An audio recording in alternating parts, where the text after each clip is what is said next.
No programa Justiça para Todos de hoje, nós vamos conversar com o novo presidente da Associação dos Juízes Federais do Brasil, a AJUF, Nino Oliveira Toldo. Presidente, é uma satisfação recebê-lo aqui em nosso programa. Satisfação é minha, Samuel. Sempre uma alegria participar do programa e agora, pela primeira vez, como presidente da AJUF. Presidente, o início de gestão já bastante agitado. Recentemente, nós acompanhamos aí o caso do juiz federal Paulo Augusto Moreira Lima, juiz federal em Goiânia, que foi responsável pela Operação Monte Carlo e também pela prisão do contraventor Carlos Augusto Ramos, mais conhecido como Carlinhos Cachoeira, de parte de sua quadrilha. Ele noticiou e notificou ao TRF que vinha sofrendo ameaças veladas, estava preocupado com isso. Como é que a entidade dele, a AJUF, agiu nesse contexto? Tão logo procurado pelo magistrado, a AJUF tomou todas as providências necessárias para a sua segurança.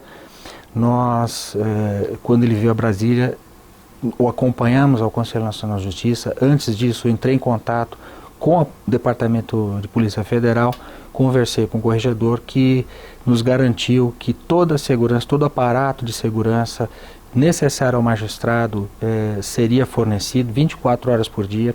E também que a avaliação de segurança que havia sido feita do magistrado, do seu cotidiano, seria revista pela Polícia Federal a fim de que essa segurança fosse efetivamente reforçada.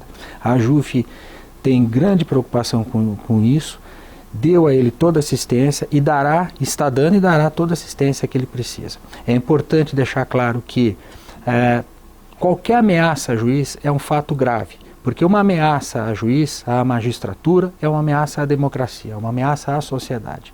Então, nenhuma situação como essa pode ser negligenciada. As ameaças são de diversas formas, são desde um bilhete que é encaminhado no juiz, até uma ameaça, um pacote que se deixa próximo ao juiz, ou uma demonstração de que se sabe onde o juiz mora, uma aproximação ao familiar.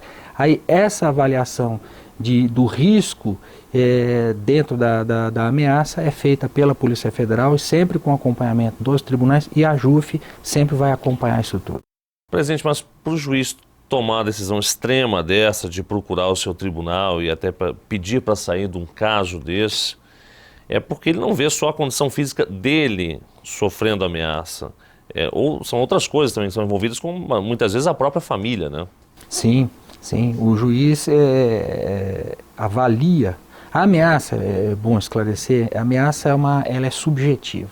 O que pode ser uma ameaça para mim, pode não ser para uma outra pessoa. Então o juiz, muitas vezes, até alguma coisa acontece, olha, você precisa ter cuidado e tal, o juiz não se inibe com uma atitude dessas.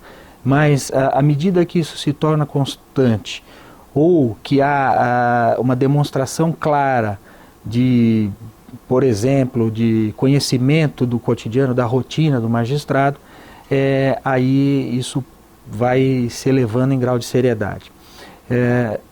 Evidentemente, o juiz, quando percebe que a sua segurança ou de familiar corre efetivamente um risco, aí ele pode pedir a proteção policial sob a forma de escolta. O que é importante, repito, é que um juiz que tenha qualquer sentido de ameaça comunique isso à sua associação, à corregedoria, para que as providências sejam tomadas, porque nenhuma ameaça pode ser negligenciada. Presidente, o senhor foi juiz da área criminal também. Normalmente são esses juízes da área criminal que normalmente sofrem ameaças. Mas me parece que outros juízes também que atuam em várias cíveis também estão passíveis de sofrer ameaça? Sim, por incrível que possa parecer, né, o mais comum das vezes, as ameaças ocorrem em relação a juízes criminais. Mas por incrível que possa parecer, também em relação a juízes, digamos, não criminais. Por exemplo, já houve casos de juiz até que atua na área previdenciária ter sofrido ameaça porque deu uma decisão num sentido diverso daquele que o segurado gostaria. Então aí o segurado fez ameaças ao magistrado. Há casos de juízes que julgam ações de grande vulto, por exemplo, em ações de improbidade administrativa, e que às vezes sofre algum tipo de ameaça. Ou seja, não é um caso exclusivo de juízes que atuam na área criminal. Presidente, e qualquer tipo de ameaça tem que ser levada em consideração, até mesmo aquelas que parecem ser apenas uma brincadeira ou um trote, porque no Brasil existem vários casos de juízes federais, juízes estaduais, representantes do Ministério Público que sofreram atentados e muitos perderam a vida. Né? Exatamente, por isso é que não se pode negligenciar. Às vezes já ocorreu de uma ameaça ser feita por telefone. A partir da ameaça feita pelo telefone, se verificou de onde originava-se aquela chamada, chegou-se a pessoa e se verificou que era apenas um trote, era uma pessoa fazendo uma brincadeira maldosa. Mas nenhuma, se não fosse, né, não se pode dizer, pode ser um trote e não se faz nada. Não, toda ameaça, como eu disse, tem que ser apurada, tem que ser verificada.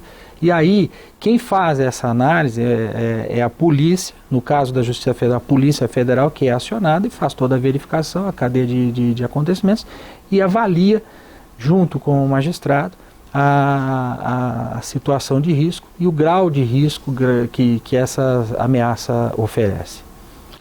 Presidente, nós vamos fazer uma pequena pausa e daqui a pouco nós retomamos essa conversa. Voltamos logo depois do intervalo, não saia daí.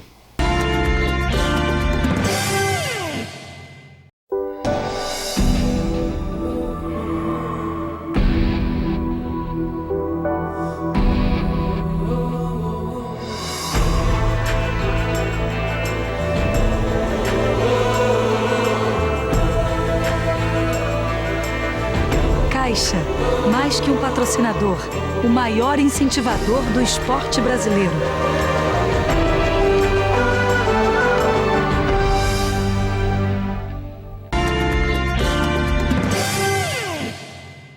Nós voltamos a conversar aqui no Justiça para Todos com o presidente da Associação dos Juízes Federais do Brasil, Nino Oliveira Toldo.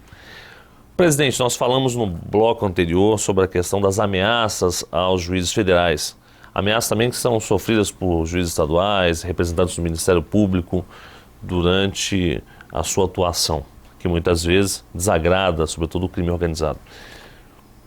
O que a JUF tem feito de efetivo para proteger os seus associados, ou seja, proteger a integridade física dos juízes federais? Bem, além daquelas ações que se tomam quando há a ameaça concreta, a JUF em 2007, 5 anos atrás, apresentou à Comissão de Legislação Participativa da Câmara dos Deputados um anteprojeto de lei prevendo algumas medidas que entendia necessárias para a segurança dos magistrados. Esse projeto tramitou, foi aprovado na Câmara com modificações, no Senado sofreu novas modificações, adequações do texto e voltou para a Câmara dos Deputados, onde está hoje. Eu destacaria desse projeto a possibilidade de formação de um órgão colegiado para a tomada de decisões em processos que envolvam crimes praticados por organizações criminosas e essa lei define para os seus efeitos o que vem a ser a organização criminosa. Outro ponto importante desse projeto é a possibilidade de que o próprio tribunal ou os tribunais, a partir de regulamentação do Conselho Nacional de Justiça e o Ministério Público pelo Conselho Nacional do Ministério Público, possam sistematizar o seu aparato de segurança, os seus agentes de segurança, para fornecer segurança a magistrado. Que hoje existem esses agentes. Que hoje esses agentes já existem. O projeto não propõe criação de cargos, de novos cargos. É apenas a possibilidade de que esses agentes possam ser preparados para fornecer segurança quando a polícia judiciária, no caso a Polícia Federal na Justiça Federal ou a Polícia Civil no caso das Justiças Estaduais, não tenha condições pelo seu efetivo de dar aquela segurança e em vista do risco, do grau de risco do magistrado ou do Ministério Público. Mas esses agentes envolvidos estão preparados para isso, presidente? E se esse grau de ameaça for real, for realmente muito grande para uma organização criminosa com muito poder? São esses agentes que já atuam hoje na Justiça Federal que vão fazer a segurança dos magistrados, independente desse magistrado de repente estar sendo ameaçado por uma grande organização criminosa, perigosa de fato. São eles que vão dar proteção aos juízes? Essa é uma muito boa pergunta para esclarecer um ponto. Quem faz a avaliação da segurança, do risco existente, é a Polícia Judiciária. No caso da Justiça Federal, a Polícia Federal. E a obrigação de escolta, a obrigação da segurança é da polícia. Os agentes de segurança, eles vão proceder à segurança do prédio da justiça, do local onde esteja o juiz no fórum, no seu local de serviço, mas, se necessário uma escolta, essa escolta é feita pela Polícia Federal. Ah, ok. Então quer dizer, nos casos mais graves, a Polícia Federal vai continuar dando esse suporte no caso dos juízes federais e a Polícia Estadual no caso dos juízes estaduais. Sim, é exatamente isso. E outro ponto importante desse projeto que é bom esclarecer é que não há a criação de uma polícia do judiciário. Não é isto. A polícia é a Polícia Federal na Justiça Federal, a Polícia Civil na Justiça Estadual. Esses agentes de segurança têm uma atuação limitada, delimitada pela lei e vai ser regulamentada pelo Conselho Nacional de Justiça. Aproveitando esse esclarecimento, presidente, em relação a esse mesmo projeto, essa questão do colegiado de juízes não fere o princípio do juiz natural e mais? Ele não seria talvez uma cópia do que foi feito na Itália para acabar com a máfia, aquela questão do juiz sem rosto? Não, de forma alguma. Não há confusão com o juiz sem rosto. Os juízes são conhecidos, são identificados. O que se propõe é o seguinte: hoje, um juiz sozinho decide qualquer questão. O Ministério Público, por exemplo, quando oferece uma denúncia envolvendo uma organização criminosa, às vezes vem com 3, 4, 5 promotores ou procuradores da República que assinam a denúncia e a oferecem. E aí o juiz sozinho tem que decidir, participar e sempre se apresentando. O que se propõe nesse projeto é que o juiz, diante de uma situação que envolva crime praticado por organização criminosa, ele e o juiz da causa, o juiz natural da causa, pode pedir ao tribunal a formação do órgão colegiado. Aí outros 2 juízes, por sorteio eletrônico, serão então indicados para a formação desse órgão colegiado. E aí as decisões serão sempre subscritas pelos 3 magistrados, e mesmo que haja alguém vencido, vai ser apenas mencionada a decisão com a assinatura dos 3. Então não há juiz sem rosto, não há essa confusão. E não se fere o princípio do juiz natural e nem o princípio da identidade física do juiz. Presidente, muitas dessas questões, óbvio que algumas são objeto de uma mudança legislativa, como o senhor citou esse projeto, mas existem outras questões que interessam diretamente aos magistrados, a atuação desses magistrados, que estão emperradas aí na lomanda, que está sendo discutida já há muito tempo. Por que não anda essa discussão da lei orgânica da magistratura, da nova lei orgânica da magistratura? Olha, o Supremo Tribunal Federal tem uma comissão para elaborar um projeto de Estatuto da Magistratura, que é o novo nome da antiga LOMAN. Esse projeto está em discussão lá no Supremo já há bastante tempo. As associações de classe não tiveram acesso a isso, tiveram a oportunidade de oferecer sugestões, a AJUF apresentou suas sugestões, mas este projeto ainda não foi trazido à apreciação para a discussão pelas associações de classe. Então nós temos hoje uma situação tanto anacrônica, porque temos uma lei orgânica da Magistratura Nacional de 1979, que já está defasada, e que tem levado a inúmeros pleitos das associações de classe e que vem tendo aí uma certa resistência na sua apreciação, até porque sempre se invoca a inexistência da previsão na lei orgânica. Mas o que nós pretendemos é que em breve isso venha a ser discutido democraticamente para que a gente possa avançar para uma magistratura moderna e do século XXI. A LOMAN trata especificamente dos magistrados. E agora existe a possibilidade da criação de uma lei orgânica para a Justiça Federal. A Justiça Federal não tem uma lei orgânica para delimitar a sua atuação? Tem, a Justiça Federal tem uma lei, a Lei 5.010 de 1966, é uma lei muito antiga, já, portanto, ultrapassada. O que acontece é que sempre se esperou primeiro uma lei orgânica, uma nova lei orgânica, o Estatuto da Magistratura, para depois que viesse uma lei específica da Justiça Federal. O que ocorreu recentemente é que houve uma decisão do Conselho Nacional de Justiça determinando, uma decisão provocada até por 3 magistrados, essa decisão determinou ao Conselho da Justiça Federal que no prazo de 90 dias apresente um projeto de lei orgânica da Justiça Federal. Entendemos que é um prazo curto para um projeto tão grande, que há muitos detalhes nesse projeto, mas a AJUF vai participar da discussão disso. Já manifestei isso no âmbito do Conselho da Justiça Federal e apresentará também, vai ser formada uma comissão para que elabore a sua proposta. A AJUF terá a sua proposta e a encaminhará ao Conselho da Justiça Federal. Presidente, nós vamos interromper rapidamente, vamos para um breve intervalo e daqui a pouco nós voltamos com essa entrevista com o presidente da Associação dos Juízes Federais, a AJUF, Nino Oliveira Todo. Não saia daí.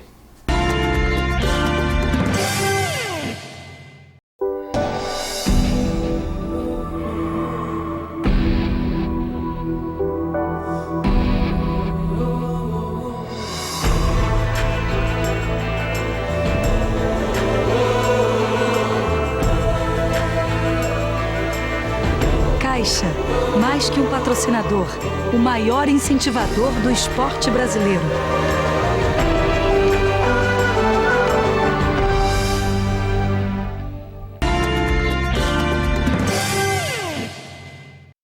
Nós voltamos a conversar aqui no Justiça para Todos com o presidente da Associação dos Juízes Federais do Brasil, Nino Oliveira Todo.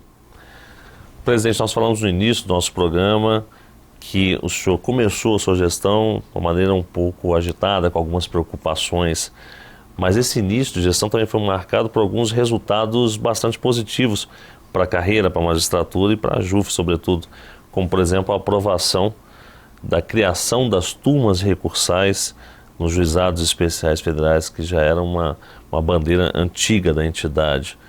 Isso foi um fator bastante positivo, isso vai refletir positivamente para a sociedade? Sim, nós tivemos a felicidade de ver sancionada a lei que criou cargos nas turmas recursais no primeiro dia da gestão.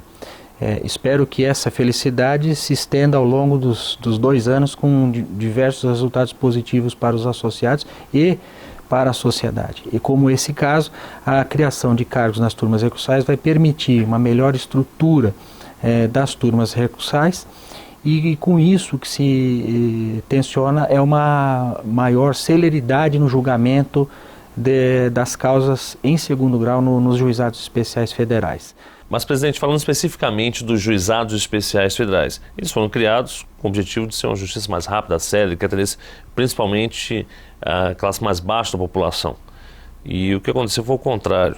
Ele começou a ser muito demandado e acabou não sendo mais uma justiça rápida como estava sendo previsto. Com a criação dessas turmas recursais, isso muda de alguma forma? Muda. O juizado passou por alguns momentos. Houve a novidade do juizado, que era a ideia de uma justiça rápida. Houve, como você disse, uma demanda muito grande, o que acabou, de certa forma, inviabilizando. E por quê? Porque no primeiro momento, os juizados não tinham uma estrutura adequada. Ela veio no decorrer do tempo. Depois, os juizados tiveram melhor vazão, porém, houve um grande número de recursos e os recursos eram represados nas turmas recursais. E as turmas recursais eram compostas por juízes voluntários e, em muitos casos, que não se afastavam da sua jurisdição, da sua vara, o que então acumulava serviço.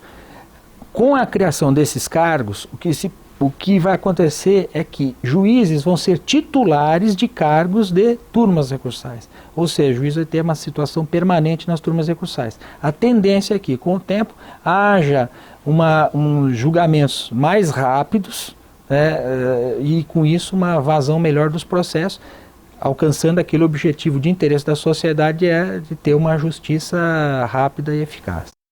Presidente, outra conquista importante, recente, foi a sanção pela presidenta Dilma Rousseff da criação de cargos para o Centro Cultural da Justiça Federal no Rio de Janeiro, não é isso? o Centro Cultural da Justiça Federal, que funciona no antigo prédio do Supremo Tribunal Federal, um edifício histórico muito bonito, e que a sua manutenção, digamos assim, era feita por servidores do Tribunal Regional Federal da 2ª Região, que eram deslocados para atender essa demanda específica. Então, recentemente foram criados cargos para isto, liberando aqueles servidores para voltar ao Tribunal Regional Federal. Esse projeto é importante porque ele atende também a um ponto que é de interesse da nossa gestão, que é o da preservação da memória da Justiça Federal. A Justiça Federal tem uma história rica e da qual faz parte a JUF, que neste ano completa 40 anos. E aí nós temos um projeto todo de valorizar essa memória como parte também integrante da valorização da magistratura federal, e esse projeto veio em boa hora para atender a esse reclamo.